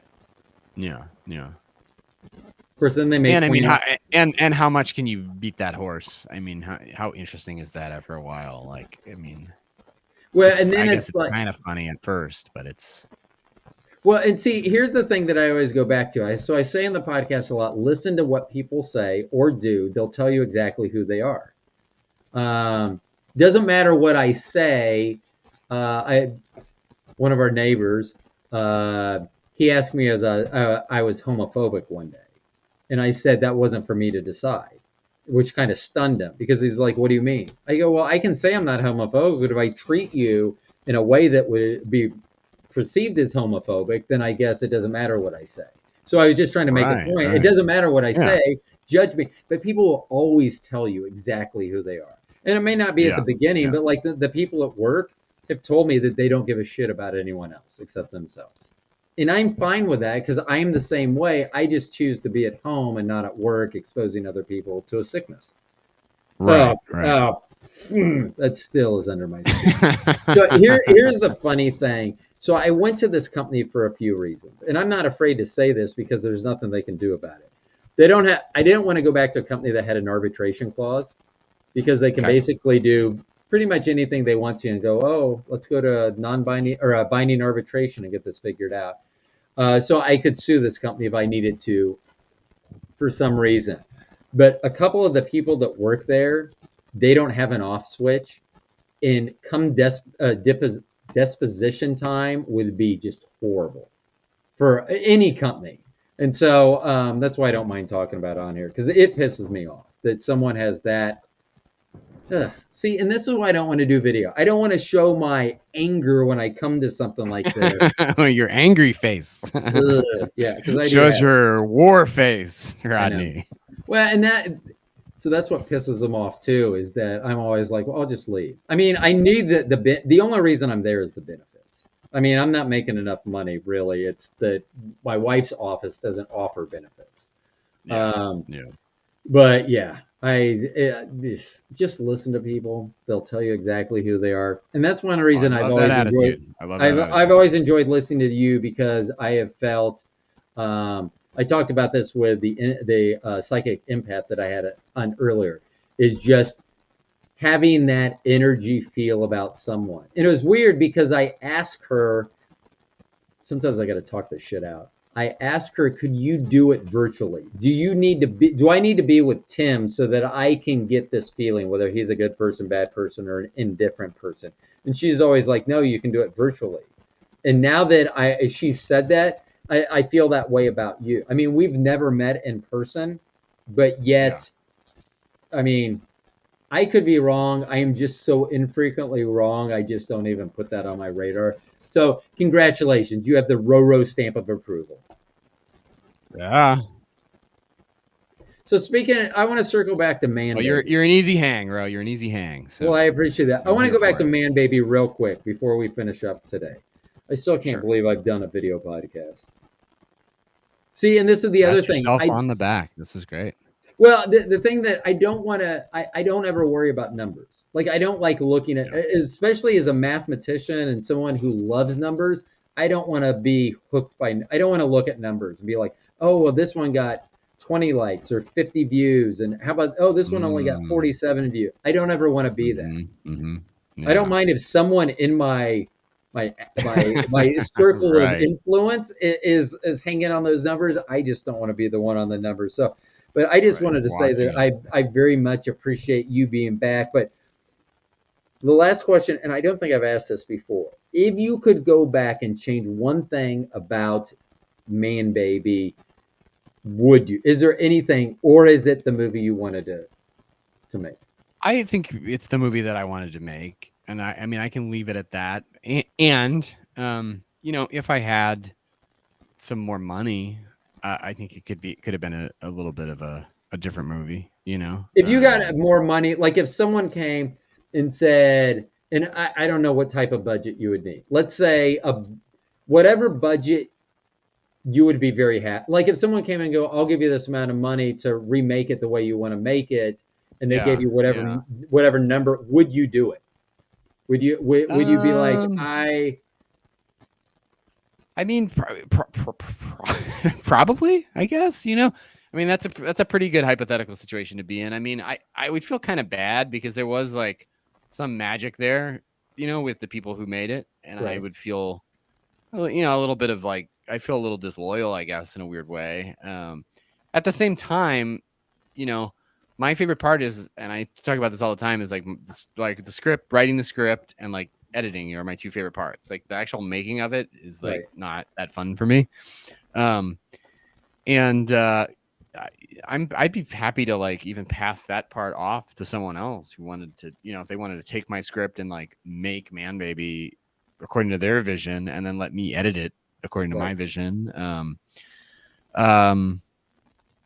Probably. I like money, and I feel like, you know, like some more money would be nice at this point. And, And then there'd be two Manbabies in the world, which would be kind of cool. And then people would talk about that, and they'd be like, "Oh yeah, there's this movie Manbaby," and it's like they made it one time for like real cheap, and then they made it again, and they made it for more money, and more people saw it. And maybe there was like a star in it or something, you know. I mean, maybe there was like a. So we were talking about movies I watched in quarantine. I watched a movie just like this, kind of what we were describing, like a real weird remake situation. It's called Unholy 3, or maybe it's called the Unholy 3. Todd Browning, the guy who directed Dracula and Freaks, and I watched it's on Tubi. Watched the silent version of Unholy 3, and then I guess so they did this a lot. I think kind of exactly what you're describing. So they would make movies, and then all of a sudden sound was popular, so they had to like remake it as a sound movie. Happened a bunch of times. A bunch of movies that got lost, actually, right? Really? Like I think it happened way more than I even know about, that I can explain, where they made it and then they like made it again as a sound picture. And then the silent got lost, or even the sound version got lost. But Unholy 3 is one where you can see both of them. And it's pretty good. It's like not surprisingly good. I mean, it's the little guy, the little person from the movie Freaks is in it. He's a bad guy. And Lon Chaney is the bad ventriloquist who's like dressing in drag. Do you really need to use the adjective bad when you're going to follow it with ventriloquist? I mean, I never once would I be like, ventriloquist good or bad. I just think I would always just lean to bad. It's a weird movie. Like, it didn't really surprise me in any way, but it's a weird kind of interesting movie, and it's got a pretty like nice poignant ending, I thought, for such like a goofy movie with like the guy in drag the whole movie. He's pretending to be an old lady to like this weird like confidence scheme. I don't know. Check it Are you out. sure Anybody you that's weren't listening. high on watching Mrs. Doubtfire? No, I was not watching Mrs. Doubtfire. I was watching. Oh, you got the vape. Getting the I do. vape, out. Now I can see you when you're doing it. Oh, and I forgot that I had it. That was another thing that I've always been like when I was setting up. I was like, "This is in the background." Like I give a shit, but I'm like, lights are on back there.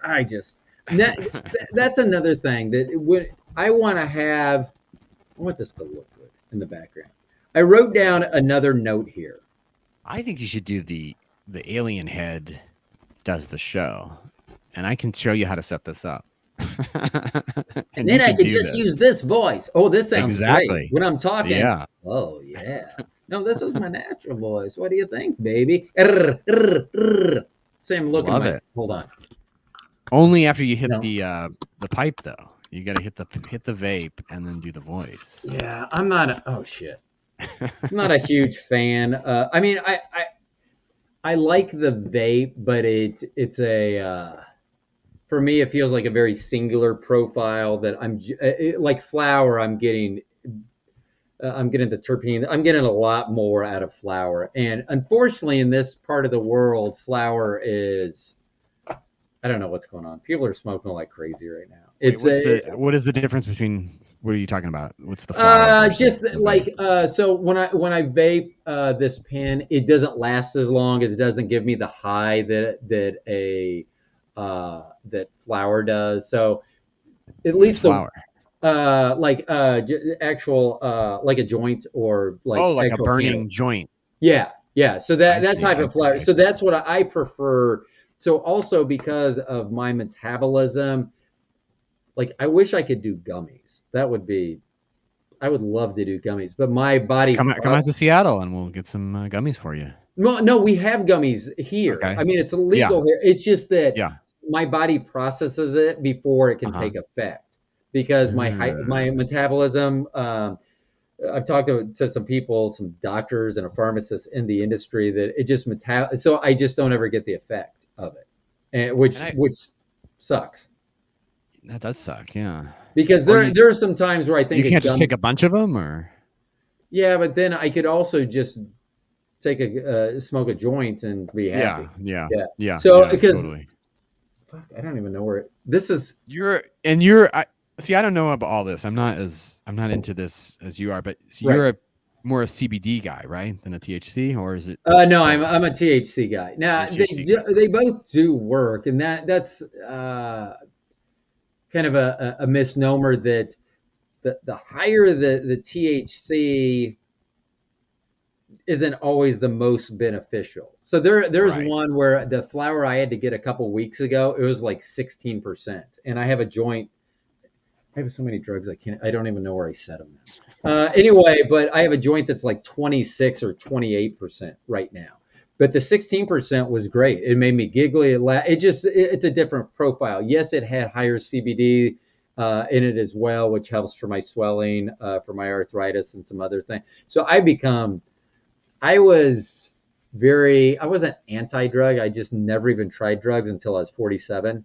And then I was out in Colorado, and it changed my life so positively. Yeah. But this is funny because I wrote this down as you were just talking. One of the issues that I have with this show is that people will call, and I keep moving my camera because I feel like I'm always looking above your head, and I feel like it's not that over there is not looking right. And I'm trying. If I look at your face, I know I'm not looking at the camera. There you go. But one of the things that I have trouble with this show is the title and my thumbnail, because it's an alien smoking a joint, heaven forbid. Right. And I've said this all the time. I do think it's funny when people say I can't be on the name or on your podcast because of the name of your show, and I go what? Or because of the name of your show. I go why? Because it has the word genius in it. Because I know what they're referencing, but I'm like, that's so stupid. I'm not saying you're a stone genius. I'm the stone genius. You're on my it's just like you're not Joe Rogan when you're on the Joe Rogan podcast. Yeah. So, so because of that, do you think that the movie has do you think anyone's ever scrolling through Tubi and they see the thumbnail for Manbaby and the title Manbaby and go past it without ever reading the description. Yeah, of course. I think so. I think that Have probably happens. you ever more, thought? I think that happens more than not, probably, right? Yeah. I think So most the people reason would I ask this is as I try to take this, not as an IPO, that's a joke, but as I try to take this from a side gig to a full-time gig, some people have said, well, maybe you should change the name of your show. And I used to do a show called I love the name. I love the Stone Genius personally. Thank you. That's just me. Thank you very much. I like it too, but so they go, you should go back to the Roro show. And for a little while, I was like, well, maybe I'll do the Roro show with TSG. And people won't really know, but then it stands for the Stone Genius. It's the same person. But kind of like you, I was like, you know what? If you can't be on the show because it has the word stoned in it, or the thumbnail it's not has for you. yeah, then I don't need you as a guest. I mean, if that's your baseline of being offended, then this is not going to be the show for you. But I was just wondering because your movie does I don't want to, travesty is probably not the right word because there's probably other things that are more of a travesty, but I'm just saying that I don't think that's particularly great that people aren't. And I don't know how you would change that because I mean, you're not going to change the name just like I wouldn't change the name. And I'm going to probably make the alien look better because I'm not sure why when our daughter painted that one side of his face looks like he's been in a fight with Mike Tyson or something. So I may redo that, but I don't know how you would do that. So does that bother you? I have this input to give you for sure. Yes. So for the Stone Genius, for Manbaby, for anything, the reason why I like the Stone Genius, let me take it to that. The reason why I like the name of that podcast and why I like that image is because it's pretty instantly recognizable. I think like you said, the thumbnail could be a little bit stronger. Right. Because it's not as it wasn't clear to me when I first saw that image that he was smoking a joint actually. And so I think that, could have some improvement there. Okay. But immediately I get it's the Stone Genius. Right? Like there's a point of view. He's stoned. He's a genius. He's obviously he's either a real genius or he's a fake genius, but there's just the word genius, right? There's like the genius, the idea of genius. It's some sort of metaphysical thing. I don't know what it is, but it grabs me. Same thing with Manbaby. It's two words, Manbaby. It's two opposite words actually, which is really cool. Right. It grabs people in a way where it's like not a man, not a baby, Manbaby. And this is going to sound kind of presumptuous, but it's iconic. Okay. It's an icon. It's and not iconic in like, oh my God, there's never been a Manbaby before. Oh my God, there's never been a Stone Genius before. It's iconic in a sense that your brain doesn't have to do very much to see it and get it. Right. They get different things out of it. And especially with Manbaby, they get repulsed by it very often because people have a very strong emotional reaction to like a man in a diaper. They think it's gross or they think it's weird or they think, who knows what they think.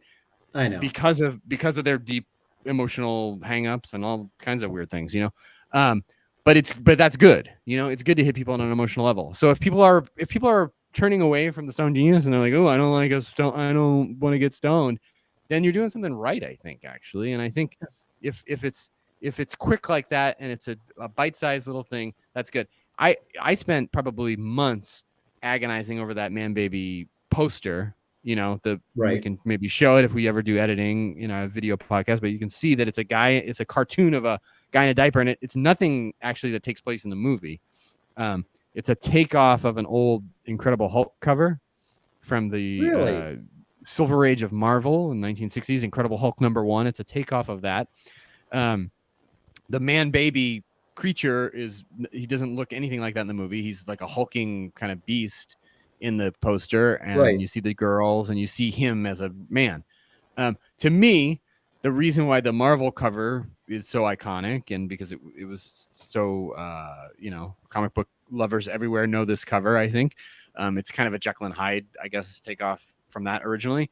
But it's iconic. Immediately, your brain sees this and knows what's going on. It's a transformation. It's a guy turning into a baby, and I agonized over that for months probably because I wanted it to be really strong, and I think it's pretty strong. I'm patting myself on the back a little bit here, but I'm also gonna be a little self-deprecating because I think it could be stronger. I think like when I'm scrolling through Tubi and I see it, it feels a little far away. Like it doesn't feel as like visceral as some of the other thumbnails on Tubi, where Right. when I, close-ups are really good for thumbnails. Like close-ups of faces. Right. You see a lot of that on YouTube. You see a lot of that, but the art of the thumbnail is something I'm fascinated by, and see, that's another thing. Pretty good, but I never thought about with I mean, you're talking about the art of the thumbnail. Yeah. I mean, that with the podcast, that's one thing that I hadn't even thought of because it's huge. I was watching videos today, and they're like, "Oh, and don't forget to pick the right thumbnail." I'm like, "What the fuck?" I mean, literally, like, I know I can do it. So here's how I live my life, and I know exactly how this makes me sound, and I don't give a shit. So like, if I've never done something, I will look at someone doing that same thing, and I will be like, if that idiot can do it, I can do it. But here's the thing. It doesn't mean I can do it in the best, most efficient way. I think I've told this story on the podcast before. When we lived out in the country, I built a very nice workbench in our garage. And my brother-in-law, who's a contractor, who was living about 30 miles from us at the time, he came over and he saw it for the first time. He goes, "Wow, that's a really nice bench." And he goes, "Who built it for you?" I go, and I was like, "I built it." And he's known me long enough that, I mean, for me to say I built it was a shock for him because I'm usually asking him, and he goes, "Really?" And I go, "Yeah." He goes, "Well, how long did this take you?" I go, "I don't know, like 8 hours." And then the look on his face required me to follow up with, "Why? How long would this have taken you?" He goes, "Well, if you would have told me what you wanted, maybe an hour." But that's it. I could do it. I did do it. But couldn't I have done something better during that 8 hours or the 7 extra hours it took me and just have someone that specializes in that do it? So that's kind of how I wouldn't have done it. Then you wouldn't have done it. I know. But someone can, I don't know. Maybe I need to go to Fiverr. Have you ever used Fiverr before? I use Upwork. I recommend Upwork. So is it similar then? I'm not familiar. Yes. Okay. Similar. So I'm sure I could find someone on Fiverr that I could pay $10 that could do something. But I will tell you, I have started using Bard, which was a suggestion from you to help me on some of my introductions that I do for social media and things like that, which is pretty amazing. I mean, I don't know if it's always true or real. Well, so the guest that I had earlier, I just put in, "Hey, do an introduction for this person," and gave some basic information about it, and it pulled back all this stuff. But not everything, much of what it pulled back, I couldn't verify anywhere. So I would have had to ask the person, "Is this true?" Because I don't know where that information came from. So it could have been made up. I have no idea. So that's the only thing that scares me about AI. Yeah. Okay. Well, Tim, thank you so much for doing the first video podcast ever. The first video podcast of the Stone Genius. I'm excited. Hold on, I got something for that. I'm super excited. This has been a great way to spend my quarantine, that's for sure. I know. I am so sorry that you're still. So when are you going to stay? Because till I guess Tuesday. Okay. I got to do 10 days, I think, at this point, since I'm still testing positive. Yeah. And that's what on the 10th day and we'll find out. Yeah. So I'm going to check with work tomorrow because I had heard that if you tested positive, that you're supposed to quarantine for 5 days, and then you were negative, then you're supposed to mask for another 5. Something like that. Something like that. Yeah. You mask, but you can be around people again. Right. So my thought was I would go back Tuesday because the last person that tested positive and decided to go into work, that was Thursday, which Thursday, Friday, Saturday, Sunday, Monday. So that means I could go back in on Tuesday if they're all masked up. Sure. Yeah. Sure. But I mean, I hope that works out for you. I hope that they're not. I don't know. Sounds like they need to get like some new management or something. Well, I'm not overly concerned. Like I say,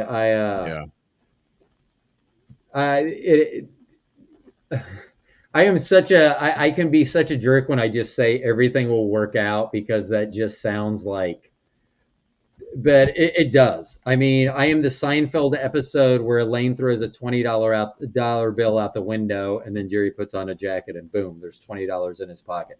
That just seems to be how it works out. So I'm sure I'll be fine, and I can't wait to. This will be my thumbnail tomorrow. Sounds great. Yeah. No, that'll be it on Tuesday. So this will come out on Tuesday, which people will be like, oh, I don't know what that means, but so that you know, in case I forget to tell you. So I'm excited about this. I hope that the video worked well. I will tell you that I hope so. Holding the mic, you did great holding the mic. I mean, I didn't hear anything. I mean, there's a lot more sounds of me punching the microphone and stuff in a normal show, so you did outstanding. Need a specialist to hold my mic for me. Well, you can't because you're quarantined. I do. I have a stand here too, but I honestly just said fuck it. I wanted to have the dynamicism on a video podcast. Hopefully I provided some dynamicism for this episode, the visual episode. You can see me, Tim Lightell, but more importantly, I want people to see my movie. I want people to go watch Manbaby, manbabymovie.com. We've had it out for a year now on Tubi, almost a year. Have you ever thought about challenging like fans of the movie to make their own like trailers to try to, or anything like that? Like, that'd be cool. That'd be like cool. Just something to try to generate like something, right? Yeah. Get 10 of your friends to watch Manbaby. Get a free diaper in the mail. You know, the movie came out last year. We've been at a bunch of festivals. It's been about a year now. I think things are kind of winding down with Manbaby. I think the next time we talk, I mean, we can talk about Manbaby, but I'm talking about Manbaby a lot less. I'm just moving on other things now. So what's going to be the next big thing for Tim? I don't know. More Stone Genius podcasts, maybe. Who knows? I'm writing a script right now, and it's going pretty well. And it's about. Can I ask what the subject is of the script? I think we might have talked about this. There's a little ESP in it, and it's internet culture. And, still writing it, so hopefully in the next couple of years we'll get that rolling. And so how and I know I'm just keeping you on and on, but stop bringing up points, Tim. Yeah, so there you go. How are you when you're writing? So I go in spurts. Like I will literally sit there. That's why you had commented earlier that I hadn't made a lot of notes for you and I for our show tonight compared to the person that was before you. And then I feel that because I will go in spurts where, and I will say that a lot of it is cannabis related. I do like to have strains that make me creative because I just won't be able to sleep. Like sometimes Bobby will kick me out of the bedroom because I'll get up and come do a note and I'll go lay down. And then 2 minutes later, I get up and come do a note. And she's like, just don't come back to bed. And I get that. So how are you with this new script? I've been writing every day. Yeah. I mean, I try to write every day. I try to write every day, no matter what. Like I'm always trying to write and stick to that habit. But I just write a lot of crap, and so it's like a lot of I'm writing stuff and I'm not using it. I'm going back and rewriting and that kind of thing. But I'm keeping a good habit of writing every day, and I'm making progress where I'm like, okay, I've got a solid thing here, I got a solid thing here, and then once I have a solid thing, have you had an idea that you got stuck on that you used AI to see if it could to polish the stone or cut the gem? No, basically, not with this. Not with this. I've done it for some work stuff, but I haven't done it with this particular thing. Just because, like, I feel like I kind of know where I'm going with it, kinda, and you don't need our overlords telling you which way to go. No, but I mean, I know the feeling of getting stuck with something. Like I've definitely gotten stuck on things in the past, and like they're just in a drawer and that's it, and they're stuck, and I don't know how to get out of them, and I mean, that certainly has happened. And maybe I should take that to an AI. I don't know, but I don't have any plans to. You should. I mean, that would be an interesting test too. Take something from like 10 years ago and plunk it into an AI and see what I get. Yeah. Somehow I just don't think it would be that interesting though, especially because it's like not even that interesting to me. Like when I think about like old things that I got stuck on, there's a reason I got stuck on them. And there's a reason I put them away too. Can I ask, like, what was one thing that you got stuck on? Do you remember? I got stuck on a script about Teddy Roosevelt coming into our time. So that's the broad overview of it. Right. More specifically, there's a professor who's an expert in Teddy Roosevelt who is bad with women. He's kind of love shy, I guess is the term, and he's kind of unlucky in love, and he's an immigrant, and Teddy Roosevelt somehow winds up coming into our time and kind of coaching him on how to get girls. And I feel like Teddy Roosevelt is the suave debonair that you have coming back, traveling through time. The love doctor, yeah. Specifically because of the. Was he known as a Lothario back in the day? Well, Teddy Roosevelt's, his wife died when fairly young. When he's a rich kid, and his wife died when he was fairly young, and she was fairly young, and that's when he went west and did all the He-Man stuff, riding, being a cowboy, because he was really sad over his wife's death. I'm not sure where that I have to like look at my notes to find out, but I think it was like 1904, 1907, the Tunguska incident happened. Yeah, the explosion happened. So in my script, that sounds about right. Yeah. In my script, that event is so he literally gets sent from that. Something happens with reality where that event causes the real Teddy Roosevelt to come back. So it's not that he's not necessarily a time traveler in the typical sense. He's missing in 1907 and he's back. So anyway, so maybe if you substituted a new character instead of Teddy Roosevelt, maybe Genghis Khan or something.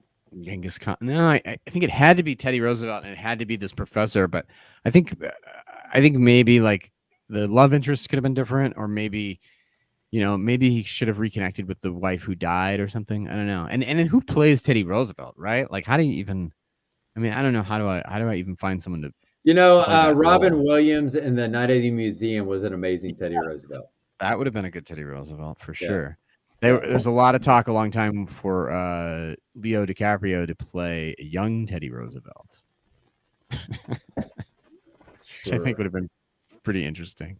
Yeah, it would have. So anyway, it's not going to happen. Teddy Roosevelt's not happening, and my Teddy Roosevelt script is not happening either. So hold on, I got a sound for that.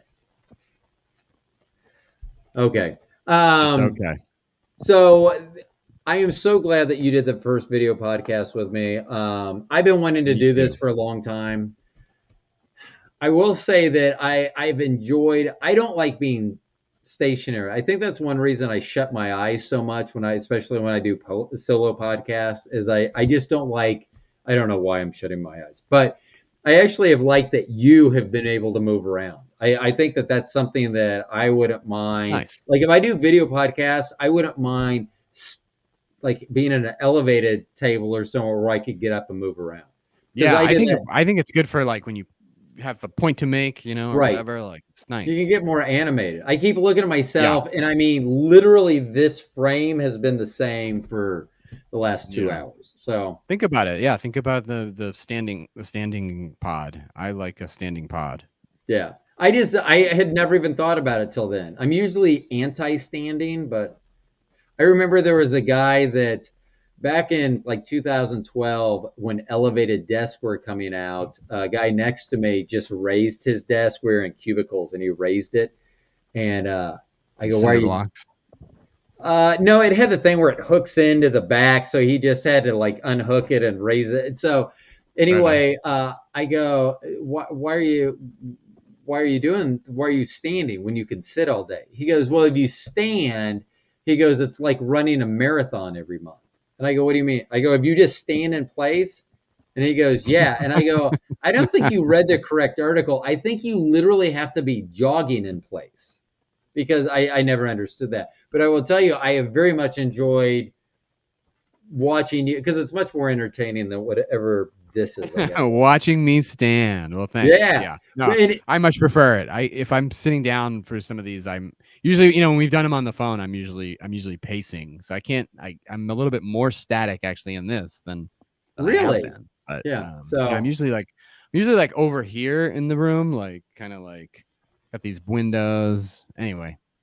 Looking at it, is that closed for the or is that to just keep anyone from looking at it? For a little light, try to get a little ambient light coming in, and I got a beautiful.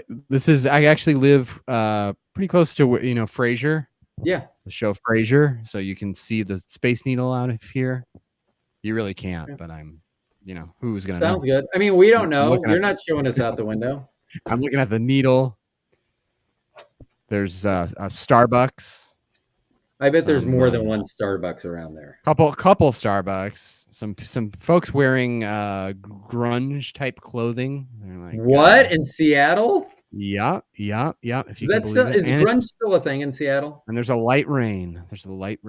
In Seattle. Grunge is less of a thing, I think, than it used to be. But I still think of Seattle as grunge. See, just the word grunge made me think of a movie I haven't thought about since it came out. Singles. Yeah. Jinx. We jinxed each other there. I know. The only thing it's funny because there's a apartment building here in Kansas City or actually it's in Lawrence that looks very similar I could be forgetting. I thought it was like a U-shaped building in the movie Singles. And we have one because when we go to Lawrence, I see that, and that is when I think of the movie Singles. So, yeah. And anyway. Okay. Thank you for great talking to you. It was great talking to you. I have some work to do, so I am going to reach out to this theater on my own. I'm going to run an end around. Actually, it's going to be a different theater than the first one. Hey, I appreciate it, and let me know if you need any information that I can give them, any kind of PDFs or so got a lot of stuff we can give them. So sometimes I am full of myself, but there's generally a reason. I generally can get things done. I generally know how to manipulate people. It's not always the best trait to do, but I generally know how. So I think if I'm going to get to the point where I ask you for additional stuff, that it's already going to be pretty much of a closed deal. Because like I say, awesome. I think that I love the movie. But I think that selling it to a theater to do it here with a screening is going to be more about the event itself than just the movie itself. Like if I said I was bringing in Oppenheimer, everyone would be like, oh yeah, everyone wants to see that movie and we don't need to do anything for it except sell tickets. This, I still think that I'm excited because once again, there's probably people that could do things better than what I'm doing, but at least I have the excitement for it because I do think that it would be fun, entertaining, and an event. And I think that it's an event that people wouldn't be used to going to. Like I said, if we turn it into a red carpet affair where people showed up and got to walk into the theater in a red carpet or something like that, and make it an event, it really, I don't know. I know the people around here too, and that's the type of shit they would like. So I appreciate any help I can get. I'm also going to I'll reach out to my friend Hamad, my high school friend, and see exactly what his production company does. I don't know. Awesome. Yeah, that's what it's always about. So no, thank you. So I appreciate you as a person. I appreciate you. You have been a multiple-time guest on the podcast and the very first guest. There will only be one very first guest on a video podcast, and you are it, unless I did something wrong and it did not record video. Because I still, until we get finished here, that is still a worry of mine. We'll see what happens. For everyone else, Tim Lightell, remember, the movie is Manbaby. You can go socials or manbabymovie.com. Movie.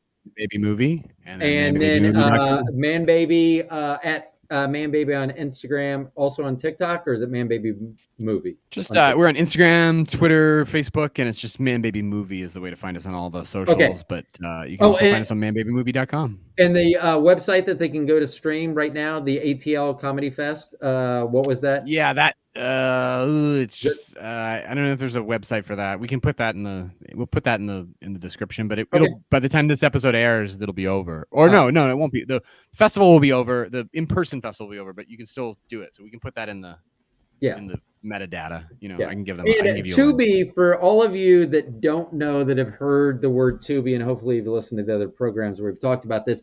Tubi is an app that you can download and stream movies, and it is free. I don't even think you have to sign up for it. I think that if you sign up, you can go back and pick up where you left off, which I don't think you can if you don't. But if you're just going to sit down and watch something from beginning to end, it is free. And I downloaded that specifically to see this movie the first time you were on. I've watched many other movies on there, including your movie multiple times. So very much appreciative of that, of it being there. And I hope people will go out and watch that movie. Because like I say, it is... I would love to talk to more people that have watched it, because I want to know what their reactions are as opposed to just my reaction to. Because it took a left turn and right turn. It took a turn I wasn't expecting. I loved it. So cool. That would be great if we could do it in person in Kansas City. We'll see. We'll see how it goes. Yeah, but thank you so much for your time. You know. Oh no, thank you for being on, and to everyone, thanks for listening to the podcast. My name is Ro. We have Tim Lightell. Thanks for joining us from Seattle. Manbabymovie.com, at Manbaby on for the socials like Instagram and things like that. I'm gonna get this out. We'll also tag some stuff on the Instagram. So if you don't follow my show on Instagram, it's The Stone Genius, at The Stone Genius on Instagram. Cool. Thanks, Tim. Always a great time. Yep. Everyone else, thanks for listening to the podcast. My name's Ro. Talk to y'all later. Sweet. Thanks, Ro. Okay, so